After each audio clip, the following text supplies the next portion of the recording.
yesterday, I was in court for over 7 hours in Alberta. Ooh, 7. At the, I think I finally finished at 20 minutes after 5 yesterday.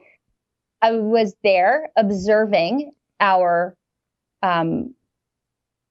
We wanted a judicial review of something that happened to us in 2018 and 2019. Now, what happened?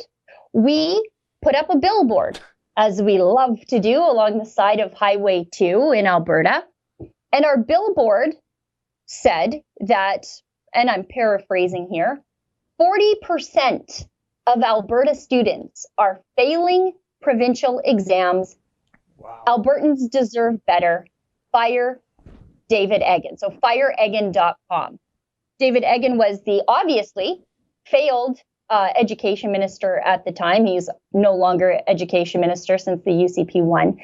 But that was our billboard. We were calling on Rachel Notley to fire him, to remove him from cabinet, to demote him. Because, I mean, when 40% of Alberta school children are failing their provincial exams, that's atrocious. It kneecaps our economy in the future when we have an undereducated workforce.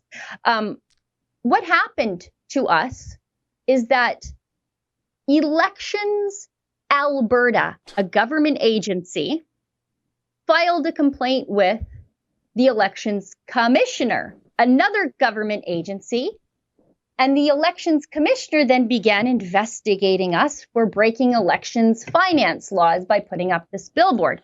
Now, that's not an election sign. That's an editorial opinion expressed on a billboard on the side of the highway, which is just a more fun way than the failing newspapers are doing these days in the editorial sections of a newspaper. Exactly. The URL on it directed right back to our website, where you could learn more about just how awful David Eggen was. But we received a letter saying that we were being investigated, even though there's a carve-out in this really ridiculous, onerous, anti-free speech elections finance law that was passed by the NDP for journalism, which is exactly who we are. And the NDP know that because they had an investigation into themselves when they threw me into the legislature, and then they had to just admit that I was a journalist. But anyway, so they sent us a letter saying we're being investigated. We have our lawyers write back and say, okay, give us everything you got and let us know who's investigating us, how the complaint came to be, show us everything. We want to mount a vigorous defense. We need to know what we're defending against. Shortly after that, they sent us a letter called Notice of Adverse Finding, which is a notice that you're guilty.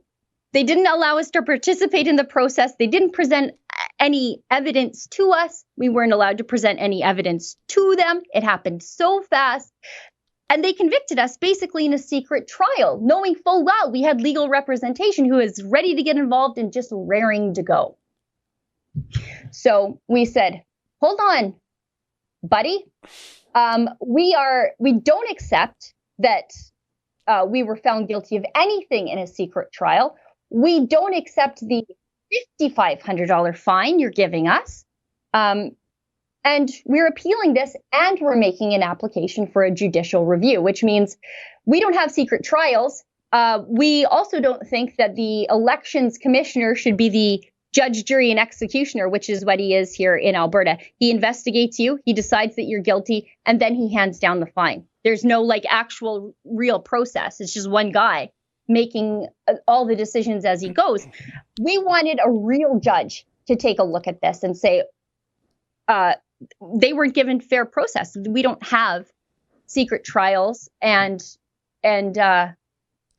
these things shouldn't happen in Canada. And that's what happened. And I should just go back a step, because when we filed an appeal saying, we're making an application for judicial review and we are making an application for an appeal, the elections commissioner then says, there's some sort of misunderstanding. You know that thing?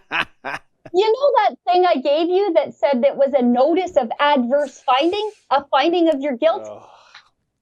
This is a misunderstanding. What that says on the title is really not what it is. we're going to give you a reprimand instead. Well, we don't take reprimands from people when we didn't do anything wrong.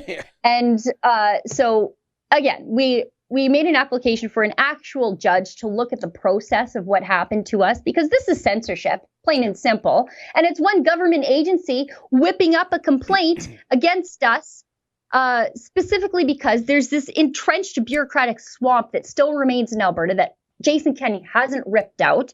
That's where I was yesterday. I was there all day. People can follow my tweets because I live tweeted the whole thing at rebeltrial.com. I think yesterday we probably accumulated $10,000 in legal bills. We're probably $50,000 into it. But here's the thing. This same elections commissioner came after a ton of other smaller conservative organizations who just took the fines and just took the reprimands because they don't have the incredible support that we have from our viewers and supporters at home. So they just took the fines. They, took the hit to free speech in Alberta, to, their free political expression. They just took it because they couldn't fight back. So we're fighting back, I suppose, on behalf of everybody. So our first step is this judicial review, and then we're going to challenge the constitutionality of the law. And I should say that even though Rachel Notley is gone, it is my understanding that there were at least 6 taxpayer-funded lawyers there who were either participating in the proceedings, as one was, or lurking and watching in the proceedings, because I think they plan to fight us on the constitutional challenge. Some of them are in court today with the Justice Center for Constitutional Freedoms. I know that Jason Kenney has a new justice minister. He just took over from the old red Tory Doug Schweitzer, who did definitely have a vendetta against us. The new justice minister, I think, is a very free speech-minded guy, Casey Maydew. Maybe he doesn't know this is happening. So, Casey, this is your chance. Now you know it's happening. This has to stop. This is an attack on the free political expression of journalists in this country. And no one is standing with us except for the Justice Center for Constitutional Freedoms. I give $70 a year to PEN Canada, and they've never done a damn thing for me once. You'd think they would be interested in this, but they only care about the political free speech of journalists whose feelings are hurt by Donald Trump, and not people who are really fighting the machinery and the behemoth of government and their never-ending deep pockets. And again, if people want to see, I did a little video about it explaining things as I was just headed into Zoom court yesterday. And they can see my live tweets, and they can also see all of our legal findings. So just so you can see like the timeline of everything the government did to us before we were ever even allowed to participate. This is the closest we've ever got to participation, is asking a judge to just look everything over. They can see that at rebeltrial.com. That's an excerpt from my daily TV show that I do live at 12 noon Eastern time. We talk about the news of the day, we play interesting viral videos, and most importantly, I take your questions that you chat to me through YouTube Super Chat. I think that's the funnest part of it. So tune in every weekday at 12 noon Eastern time, only here at rebelnews.com.